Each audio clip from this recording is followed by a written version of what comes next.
Boa noite, pessoal.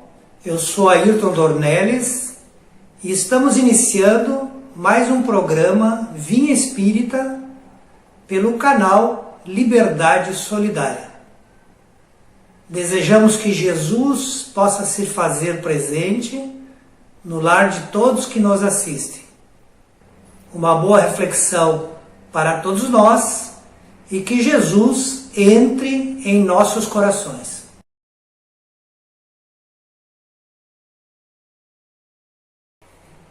Queridas amigas, queridos amigos, é sempre um prazer muito grande nós estarmos aqui reunidos em nome de Jesus para trazermos a nossa reflexão, que é muito simples, mas que nós procuramos sempre trazer com a maior boa vontade. E hoje vamos falar dos conflitos familiares, tentando nos reportar tanto a pequenas faltas de entendimento que acabam acontecendo no seio familiar, que às vezes demandam choque, enfrentamento, confusão, desordem, e tentando identificar a todas essas situações, essas desavenças, como males da convivência familiar.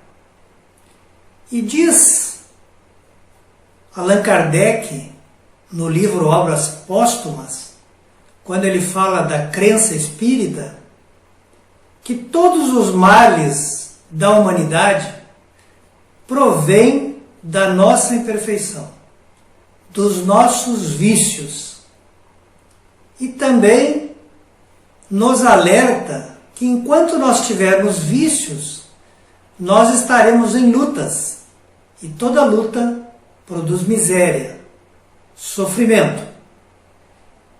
E por fim ele nos diz que a felicidade vai aumentando exatamente à medida que nós vamos retirando de nós as nossas imperfeições.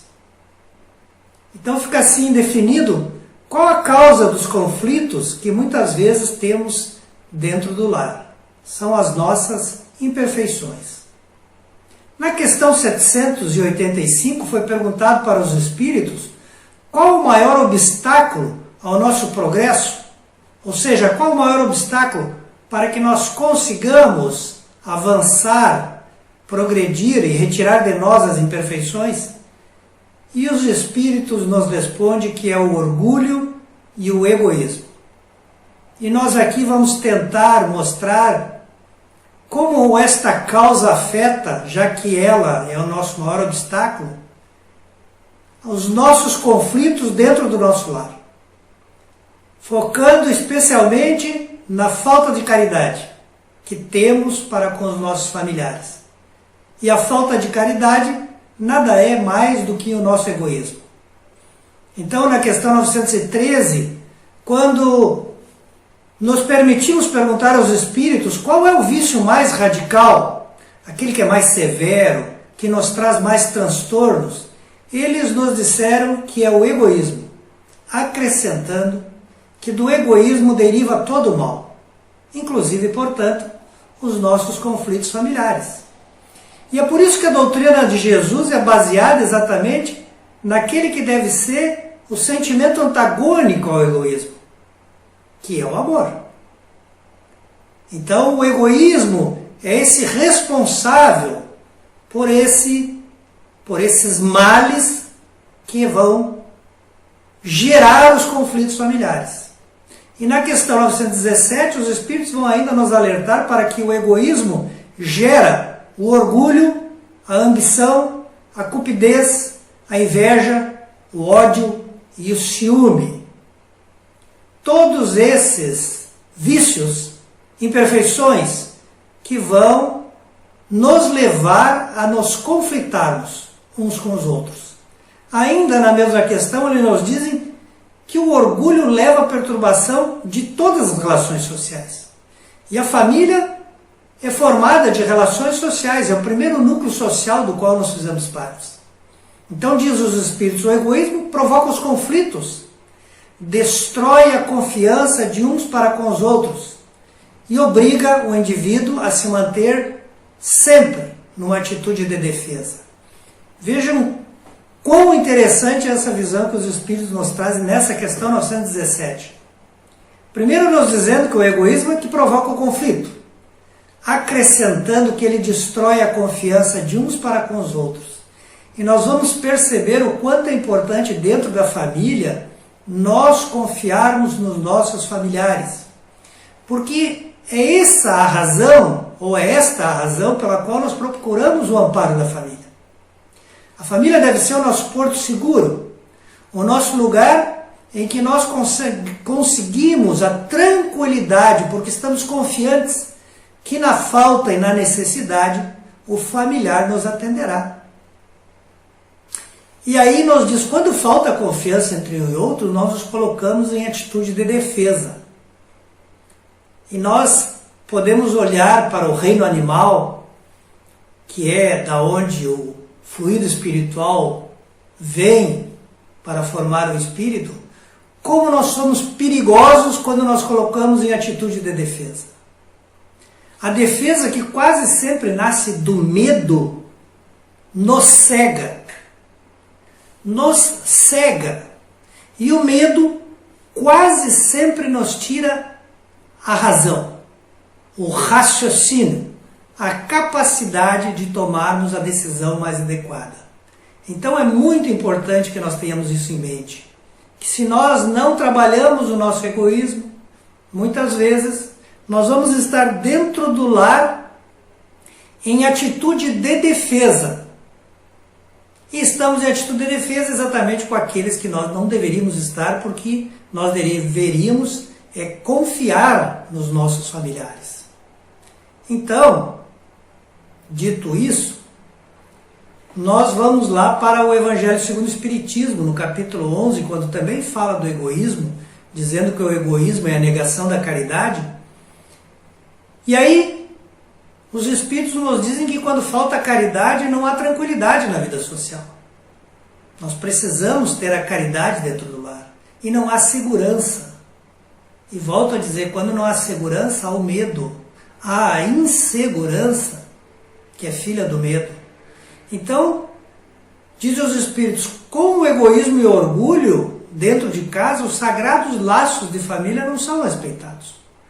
Nós deixamos de entender o nosso papel e a nossa posição em relação à família, aqueles que escolhemos para viver a vida juntos. Muito bem, qual seria o tratamento que nós poderíamos oferecer aos conflitos familiares? Ora, obviamente que é os ensinamentos do Mestre Jesus. E nós poderíamos aqui nos debruçar sobre os vários ensinamentos. Mas eu particularmente decidi me debruçar sobre um, que foi um ensinamento que Jesus dá e que foi registrado lá no capítulo 22 de Mateus, quando um doutor da lei, tentando provocar Jesus e tentando fazer com que ele caísse em contradição, lhe pergunta qual é o grande mandamento.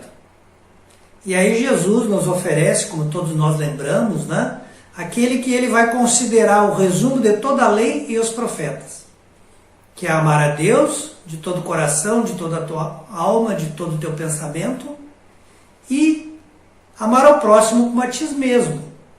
Então, o primeiro mandamento e o segundo mandamento que Jesus encerra toda a lei e os profetas. E quando Jesus fala em amar a Deus, nós muitas vezes não tentamos entender o que é realmente amar a Deus. E para que o nosso entendimento seja fortalecido, eu vou me permitir citar aqui um livro que chama-se Alma e Luz, que é do Emmanuel, psicografado pelo Chico, em que Emmanuel nos diz que amar o próximo com toda a alma e com todo o coração é amar a Deus com as forças mais nobres da nossa vida. Então, nesse livro que Emmanuel nos escreve, nós entendemos que ele está relacionando que amar ao próximo é também amar a Deus. Mas também poderíamos pegar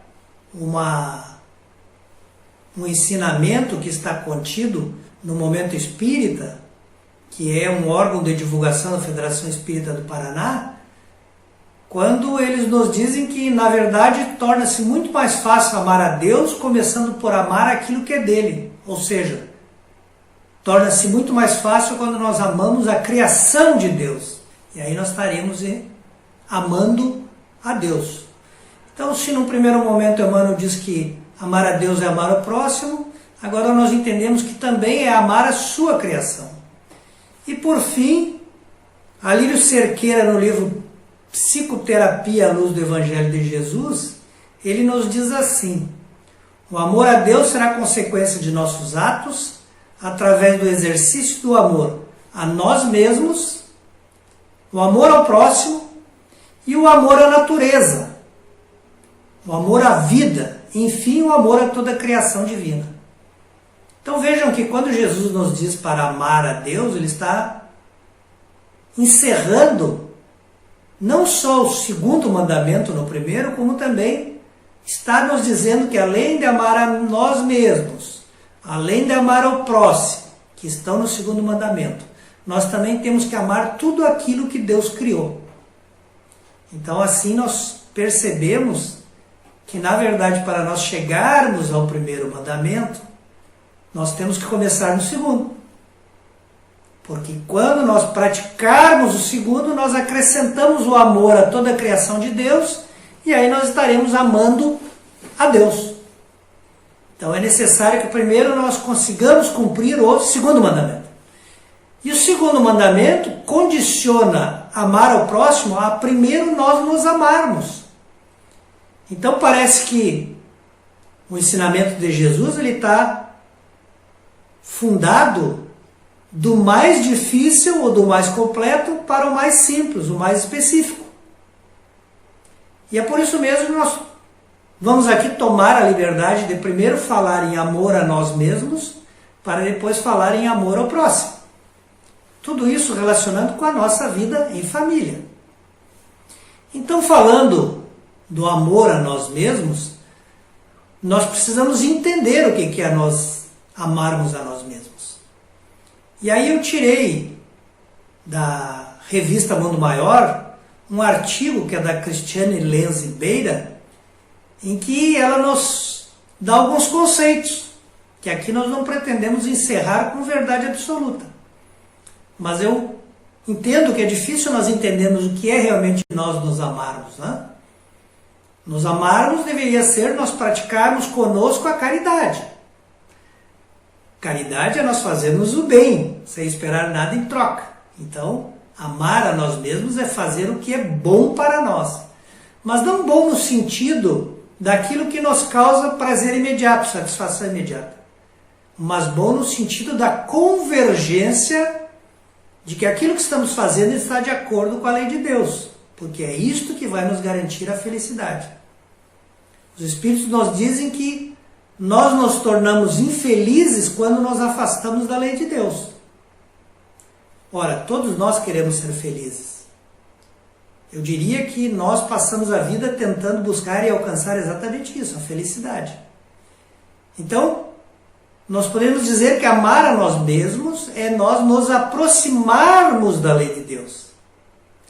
E aí, como eu disse, a Cristiane Lenz Beira, ela diz assim, para que isso aconteça, nós precisamos evitar a autocompaixão, que ela vai chamar, criando talvez aqui um termo, pelo menos eu não sabia que existia, que é o coitadismo. Eu sou um coitado, porque para mim só acontece coisa ruim, porque as pessoas só me examinam com injustiça, porque as pessoas tendem a me prejudicar. Então ela diz, se nós queremos amar a nós mesmos, nós precisamos aumentar a nossa autoestima e a nossa autoconfiança. Ou seja, nós precisamos estimar a nós mesmos. Nós precisamos olhar para nós e gostar do que nós estamos vendo. É isso que vai fazer nós nos amarmos. Independente se nós ainda não alcançamos a perfeição em tantas coisas como de fato não alcançamos. Mas também é preciso nós examinarmos o que já temos de bom. o que já alcançamos, o que já conseguimos, valorizar as pequenas conquistas, isso vai nos dar uma confiança em nós mesmos. E assim nós redobraremos o nosso amor a nós mesmos.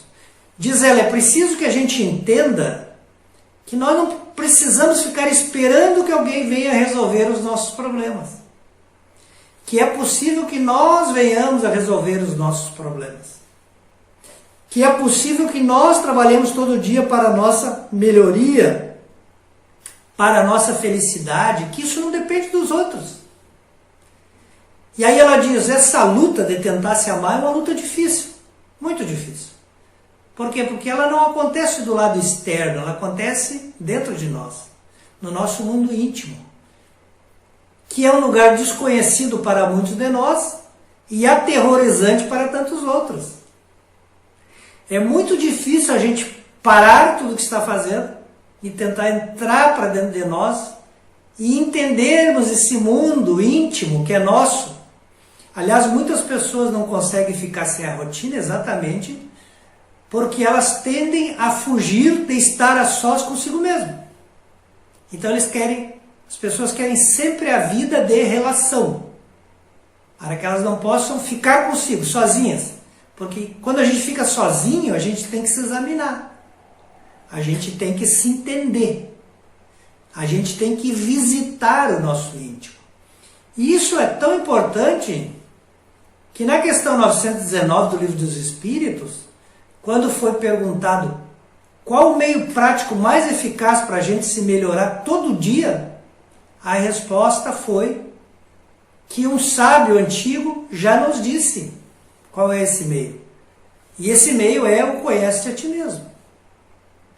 Então aqui nós revelamos o primeiro ponto a vencer para que nós possamos amar a nós mesmos.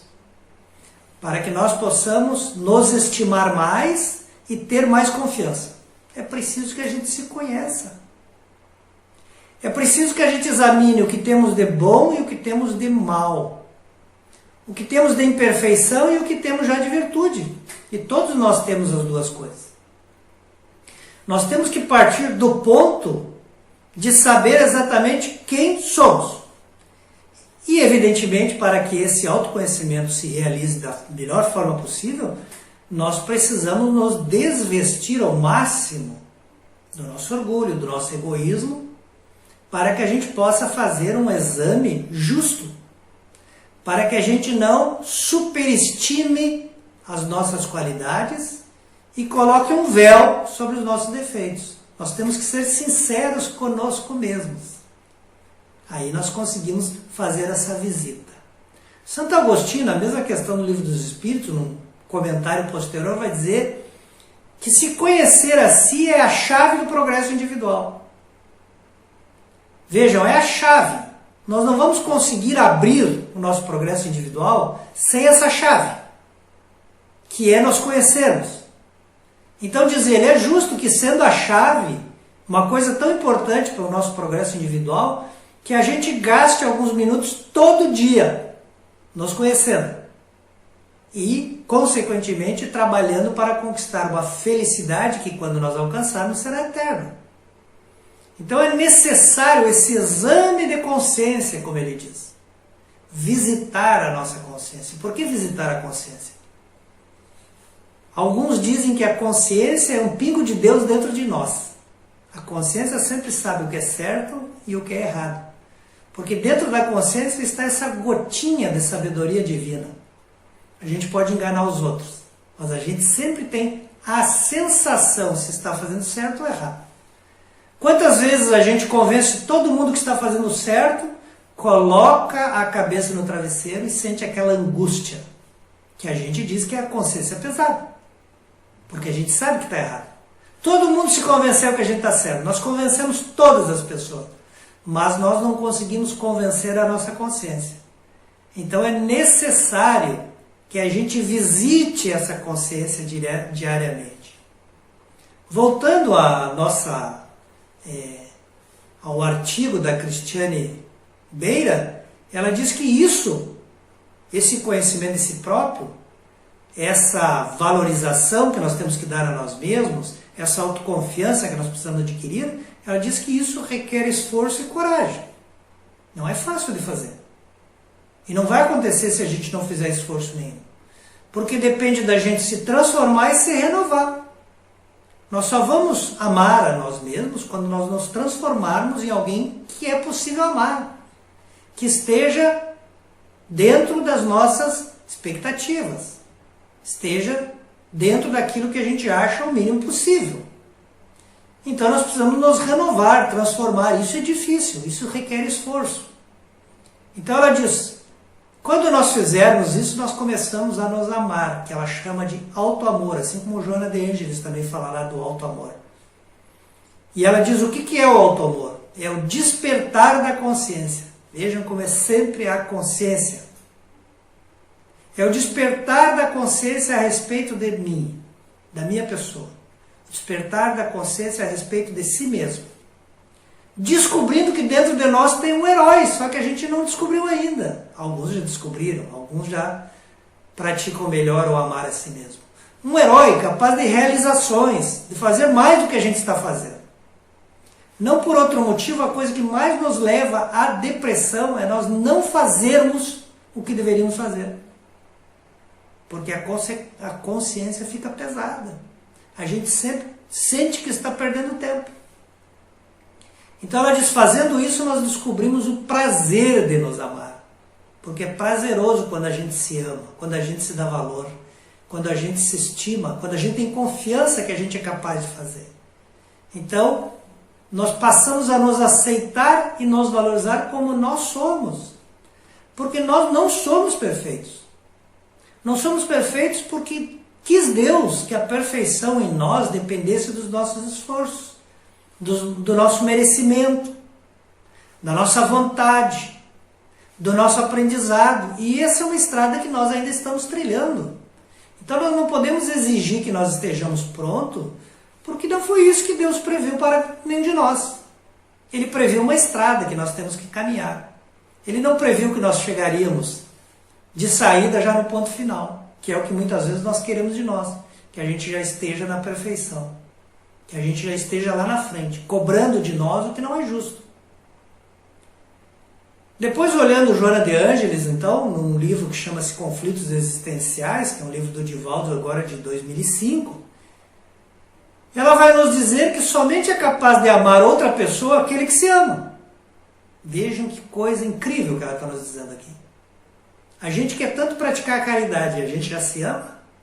Porque se a gente não se amar, ela está dizendo que não adianta nós ir tentar praticar a caridade com os outros. É preciso que antes a gente pratique a caridade conosco. Aí ela acrescenta, é indispensável, portanto, né, que a pessoa adquira o auto-amor, o auto-respeito, a consciência da dignidade humana. Se conscientize, o que é ser digno? Passe a ter aspirações, vontade de realizar coisas dignas. E passe a ter metas de excelente qualidade. E aqui eu abro um parênteses. O que é uma meta? Uma meta é um objetivo que nós fixamos para nós e que nós quantificamos quanto a gente quer atingir daquele objetivo e em que prazo. Coisa que nós não estamos acostumados a fazer. Nós temos meta dentro da empresa, nós temos meta de aquisições materiais e não temos metas do nosso melhoramento. Qual é a meta para esse ano do meu desenvolvimento moral? É difícil. Normalmente nós não fizemos essa meta. Nós não estipulamos. Nós abrimos um caderno no início do ano e escrevemos as nossas metas. Eu quero fazer curso de inglês, eu quero terminar meu curso de pós-graduação, eu quero esse ano viajar para o exterior, mas não consta ali nenhuma meta de renovação espiritual. Qual o defeito que eu quero trabalhar esse ano? E o quanto eu vou alcançar? Quanto eu quero diminuir o conflito familiar? Quanto eu quero diminuir as brigas dentro do lar? Com a minha esposa, com os meus filhos, com aqueles outros todos que podem morar dentro do mesmo lar e que também são familiares? Porque hoje a família expandiu. Nós temos o sogro, o cunhado, o amigo que muitas vezes vem morar no nosso lar, o filho adotivo, o nosso filho. Hoje o lar está cheio de pessoas que muitas vezes não faziam parte do núcleo inicial, até pelas necessidades materiais. Cada dia mais o lar reúne mais pessoas de diferentes laços, e todos são nossos familiares.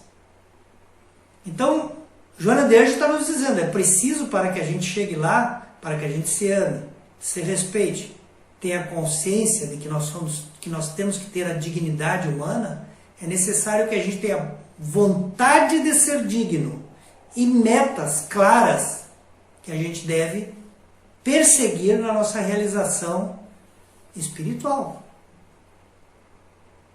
E aí a gente começa a perceber que não adianta a gente primeiro correr atrás de fazer a caridade para os outros. É preciso que primeiro a gente faça a caridade conosco.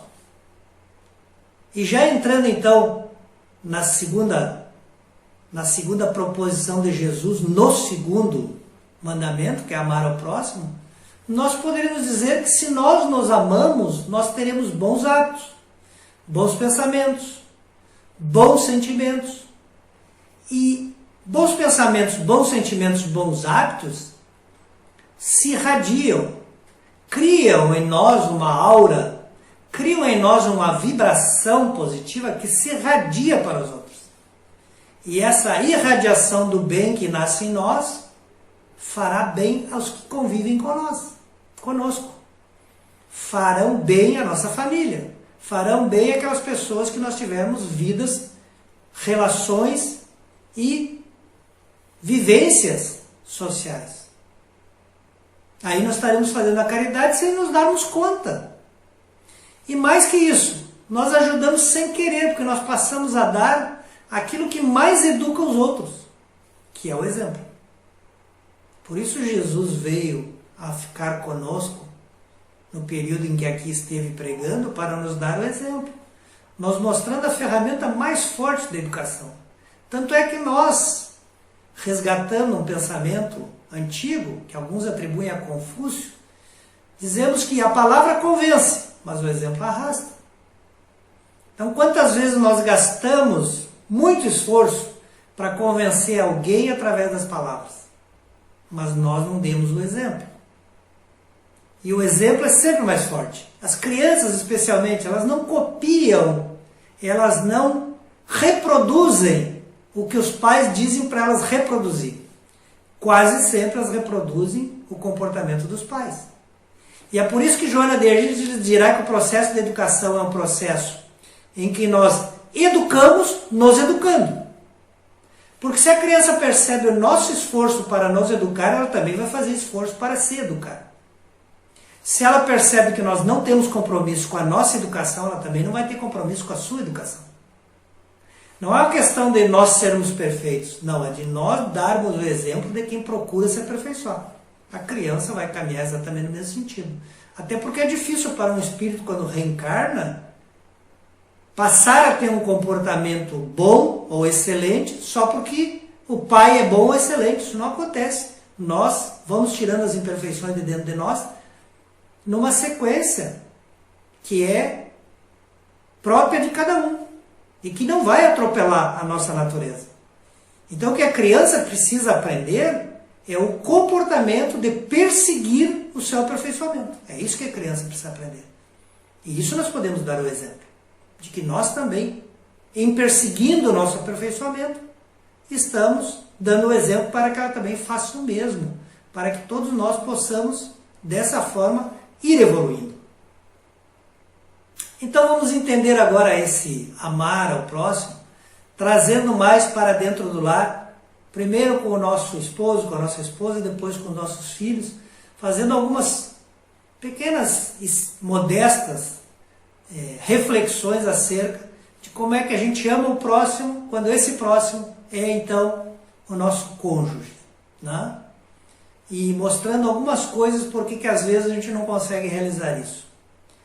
E um dos motivos pelo qual às vezes nós não conseguimos amar o nosso cônjuge, a nossa esposa, o nosso esposo da maneira mais correta, é porque alguns de nós se enganam pensando que nós vamos casar para ser felizes. Muitas pessoas que almejam o casamento, que almejam encontrar o seu par para a vida, imaginam que vão casar e ser felizes. E aí nós precisamos lembrar o que nós acabamos de falar. Jesus não disse que o maior mandamento para a gente ser feliz era casar. Ele disse que o maior mandamento para nós sermos felizes é nós fazermos aos outros o que gostaríamos que os outros nos fizessem. E aí nós esquecemos desse comportamento quando se trata do nosso cônjuge. Porque não é para nós casarmos e ele nos fazer feliz, é para nós casarmos e nós fazermos ele feliz. Se nós partirmos dessa premissa, certamente as coisas se tornam muito mais fáceis, muito mais razoáveis, porque nós teremos no casamento um cônjuge tentando fazer o outro feliz e vice-versa. Mas o Divaldo, num livro que foi organizado pelo Luiz Fernando Lopes, né, que organizou uma série de exposições que o Divaldo fez, e ele transcreveu e colocou num livro que chama Sexo e Consciência, um livro excelente. Ele diz que se nós não nos conhecemos, então a gente não sabe a reação que vai ter no momento em que houver o conflito. Nós não teremos a menor ideia como é que a gente vai se comportar quando ocorre um conflito. E é por isso muitas vezes que quando passa o conflito, a gente analisa, reflete sobre ele e diz: eu não deveria ter dito isso, eu não deveria ter feito isso. E é por isso também que muitas vezes a gente vê o desdobramento de certos conflitos familiares avançarem numa violência que nos parece impossível de ocorrer. Principalmente hoje a gente tem visto a violência entrar nos relacionamentos conjugais de uma forma que parece um absurdo. Porque as pessoas foram viver junto, teoricamente, porque desejavam compartilhar a companhia um do outro. Porque encontraram afinidades, porque se apaixonaram, porque amaram. E aí a gente vê, num determinado momento, aflorado determinado conflito, as pessoas fazerem coisas inexplicáveis, absurdas. Por quê? Porque não se conheciam. Porque não imaginavam que poderiam ter um comportamento tão violento, tão nefasto. E claro, nós sabemos que todo comportamento inadequado, nós vamos responder pelas consequências. Então isso não será bom para nós. Então nós não estamos amando o próximo e não estamos amando a nós mesmos. Porque isso não vai nos trazer felicidade. Nós precisamos nos livrar disso. Nós precisamos já se preparar para o que nós podemos ter de pior dentro de nós. Então volta no conhece a ti mesmo. E diz o Divaldo, muitas vezes nós entramos em litígio com o nosso cônjuge, numa briga conjugal, por verdadeiras banalidades, porque a gente não se conhece. Porque a gente não imagina que a gente poderia estar discutindo uma coisa que não faz o menor sentido. Tanto que a tal ponto que às vezes a gente pensa, a gente está discutindo por quê mesmo? A gente só não diz isso para o cônjuge, porque às vezes a gente não tem essa humildade. Mas a gente fica pensando, eu nem me lembro por que começou essa briga. Foi uma banalidade. Que se nós nos conhecêssemos, nós poderíamos ter cortado essa desavença e conflito lá atrás, antes das consequências desagradáveis, funestas. E aí nós ficamos um mês naquela briga, que poderia ter se resumido a 5 minutos, 10 minutos, porque a gente já se conhece e diz, olha, não é bom eu continuar isso aqui, porque eu sei que eu vou fazer ou dizer alguma coisa que não vai ser conveniente e só vai piorar. Então, nós precisamos nos conhecer. E principalmente, nós precisamos também não querer impor a nossa opinião aos outros. A gente sempre briga porque quer ter razão. E isso é muito ruim nós brigarmos por isso, porque nós sabemos, se nós nos conhecemos, nós sabemos que somos imperfeitos. Se nós nos reconhecemos imperfeitos, a gente sabe que falha. E se a gente sabe que falha, talvez nós não tenhamos razão. E talvez nem o outro tenha razão. Talvez os dois estejam sem razão nenhuma. Talvez a razão seja uma coisa muito distante do que os dois estão pretendendo. Então, nós precisamos nos conhecer. Nós precisamos debitar a nós a imperfeição que nós ainda temos. Nós precisamos considerar que nós somos sujeitos a falhas e a maior parte das vezes falhamos.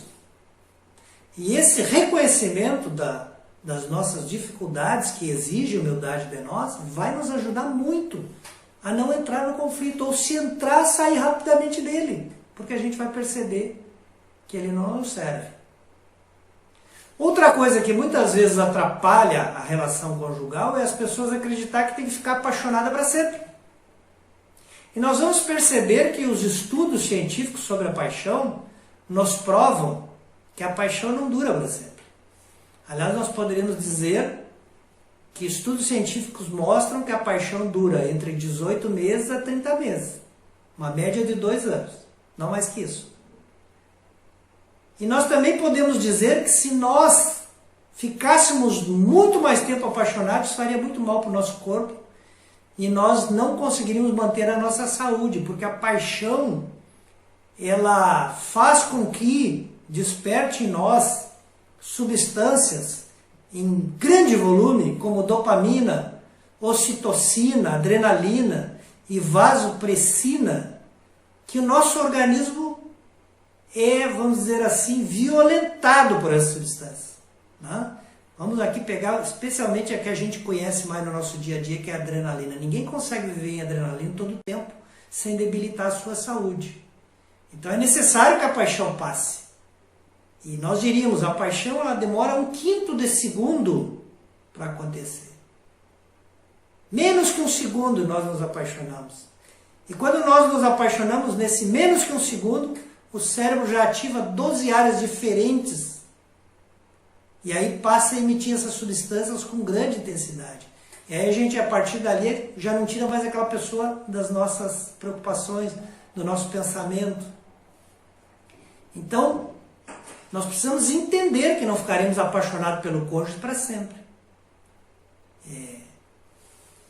E a paixão ela tem 3 momentos, que são claros. O primeiro momento é exatamente aquele que nós somos levados mais pelos nossos sentimentos românticos, né? Pelo nosso desejo sexual, e aí a gente fica meio abobado. Esse é o primeiro momento em que nós nos apaixonamos. Né? Tanto é que alguém que a recém se apaixonou, a gente olha, né? Aquele olhar de perdido, né? Aquela languidez, a gente está apaixonado. Né? A gente já reconhece, né? Ele está naquele estado meio de abobado.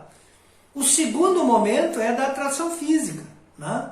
É aquele que causa perda de apetite, insônia, né? Pensamento distante, a gente fica perdido.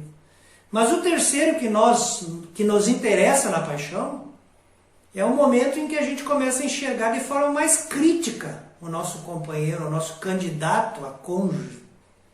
A gente começa a perceber de fato como ele é. E é nesse terceiro momento da paixão que a gente decide se o relacionamento vai continuar ou se o relacionamento não vai continuar. Se ele vai evoluir, se ainda não evoluiu, né? Porque tem muita gente que casa antes da paixão passar, casa enquanto está apaixonado, casa sem se perceber e sem se permitir que o seu cérebro volte ao estado normal. E aí então a gente consegue perceber com quem a gente realmente está convivendo. E é nesse terceiro momento da paixão que o relacionamento passa a depender de coisas como companheirismo, cumplicidade, interesse comum, tolerância, respeito e a qualidade da intimidade que esses pretendentes têm. E vejam, o Livro dos Espíritos trata da paixão, na questão 908. Quando os Espíritos nos dizem que as paixões são como um cavalo de raça, que eles chamam de corcel. Então, um cavalo muito forte, um cavalo que consegue cobrir uma grande distância em pouco tempo. Mas eles dizem, esse corcel, esse cavalo, só tem utilidade se ele for governado. Ou seja, o ginete que está em cima desse cavalo precisa dizer para onde o cavalo vai. Ele não pode ser um cavalo desgovernado. A paixão tem que ter a presença da nossa razão sobre ela. Então, ele diz, as paixões são alavancas que aumentam as nossas forças e muito. Mas aumentam as nossas forças para nós realizarmos os desígnios de Deus. Então diz lá os Espíritos nessa questão, se nós deixamos que as paixões nos dirijam, que as paixões tomem a frente na decisão, nós caímos nos excessos. E essa força do corcel que deveria produzir o bem, acaba se revertendo contra nós. Então seria bom que a gente, nesse período, que quando era mais jovem existia, era tão bonito que é o namoro, a gente pudesse permanecer até que esta terceira fase da paixão, onde a razão se debruça sobre a paixão, onde a razão percebe a necessidade do companheirismo, percebe a necessidade da cumplicidade, do interesse comum, da tolerância, do respeito. E aí nós possamos, então, nesse momento, ver se realmente é aquilo que vai nos trazer um maior conforto para a nossa vida. Não a felicidade, porque o casamento não é para trazer a felicidade, é para trazer o companheirismo, a tolerância, tudo aquilo que nós citamos. Então, nesse mesmo livro do Divaldo, Sexo e Consciência, ele diz que outro problema das relações conjugais é que muitas vezes nós nos apaixonamos pela imagem que criamos do outro. O outro não é aquilo. Nós é que colocamos na nossa cabeça uma imagem imperfeita do que ele é.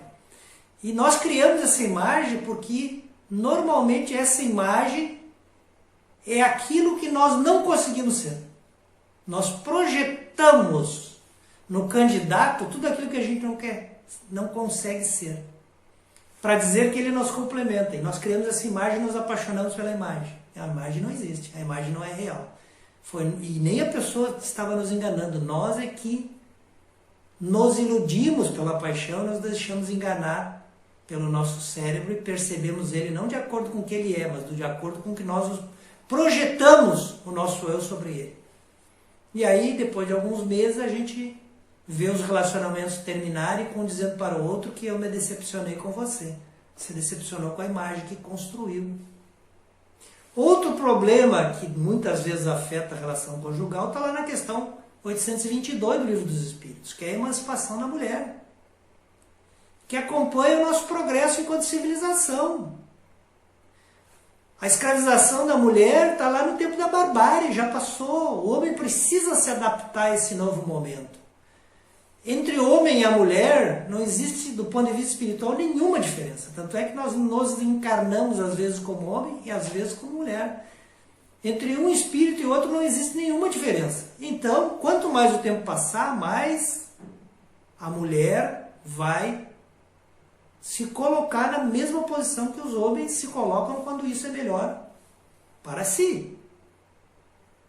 Outra coisa que deve nascer na vida conjugal é a amizade, indispensável. Então é preciso que o homem não veja a mulher como no passado a sua serva, não.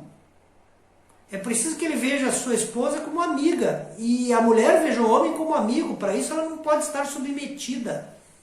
Nós não somos donos de nenhum espírito, nem daqueles que veem a nossa família na condição de marido, nem aqueles que veem a nossa família na condição de esposa, nem aqueles que veem a nossa família na condição de filhos.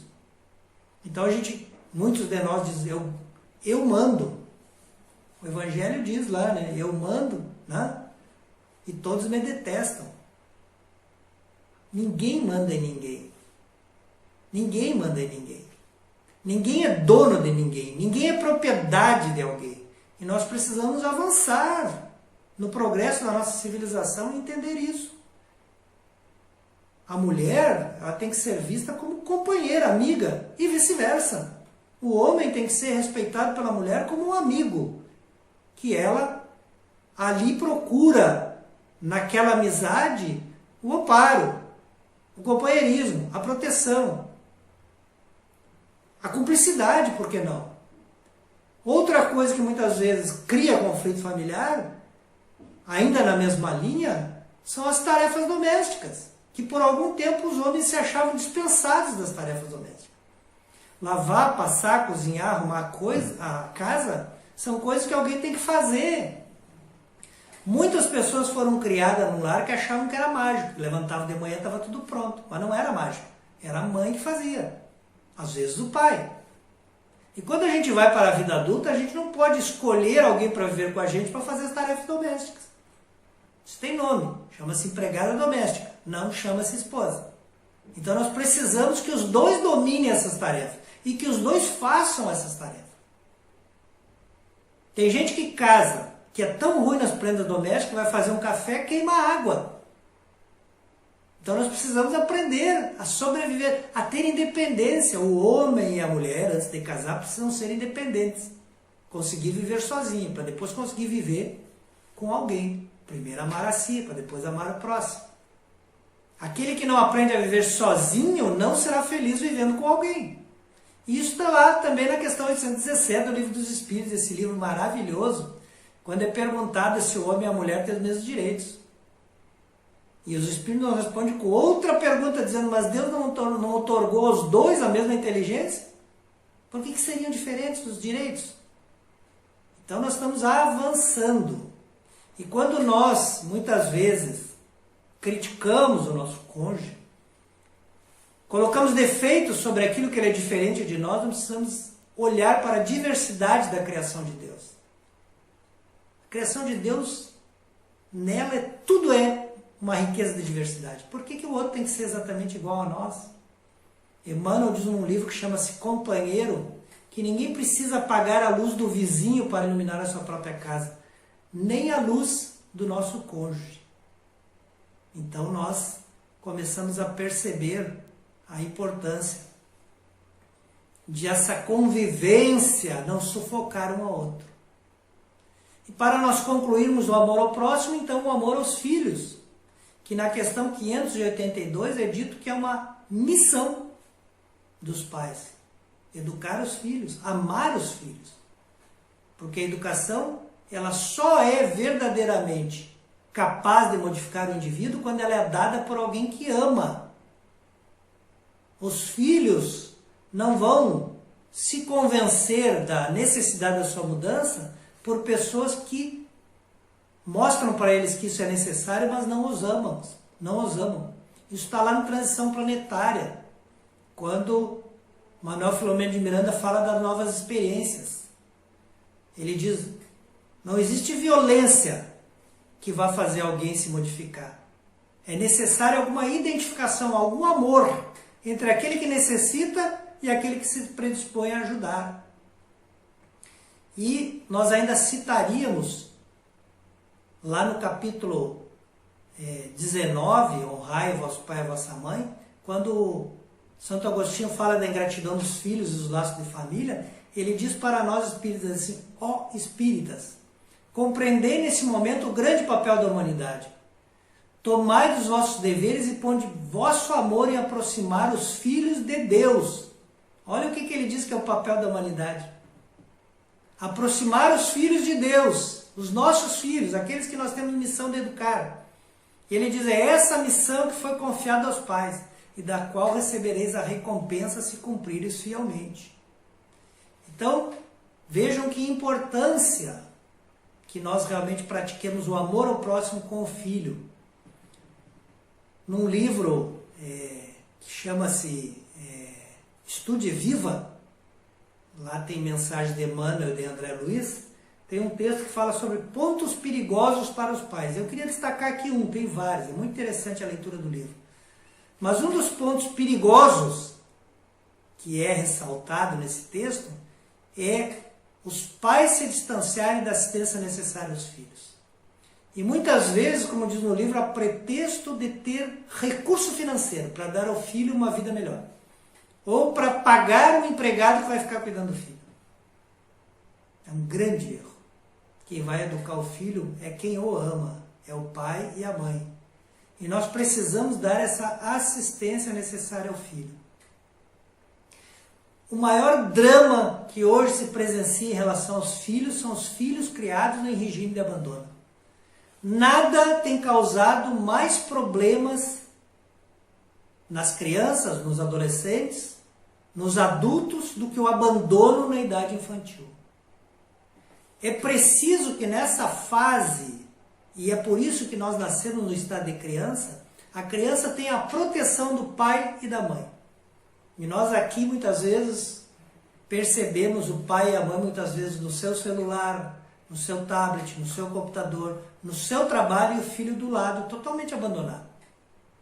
O pai está ali para garantir que não vai haver nenhum acidente, mas certamente ele não está dando atenção.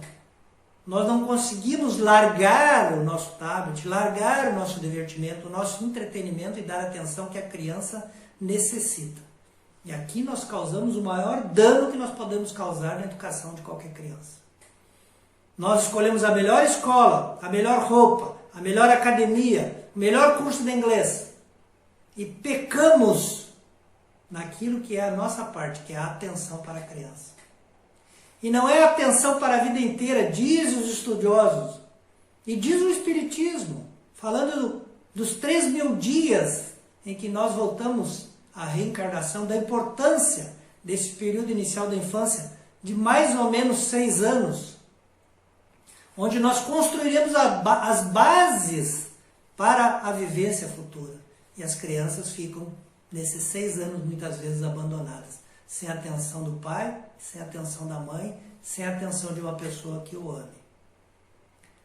A Dora Encontre escreve um livro que chama-se Educação na Nova Era, e ela diz para nós o que fazer para não cometer enganos na educação espírita dos filhos.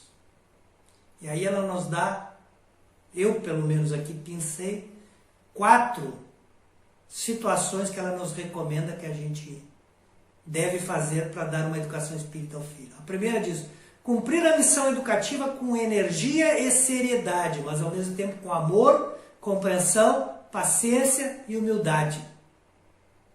Nós devemos amar o nosso filho. Então tem que ter amor, compreensão, paciência e humildade. E aqui eu gostaria de brevemente fazer um raciocínio sobre aqueles que acreditam que a criança deve sofrer castigo físico. O nosso exemplo maior de mestre, daquele que soube ensinar, é Jesus Cristo. E Jesus Cristo teve como aluno nós, que, diga-se de passagem, ainda somos bastante imperfeitos, especialmente se comparado a eles. E Jesus jamais usou a violência como instrumento de educação. Usou o amor. Então não confundamos energia, que ela diz que a missão educativa tem que ser feita com energia e seriedade. Não vamos confundir energia com violência. Martin Luther King, num discurso que ele faz sobre amar os inimigos, ele diz que a treva não tem a capacidade de combater a treva. Para combater a treva é preciso a luz. Para nós educarmos, nós temos que usar o amor. A violência, ela gera violência. Ela gera um indivíduo violento. Ela gera e aumenta a violência. O medo, a ansiedade, a falta de confiança.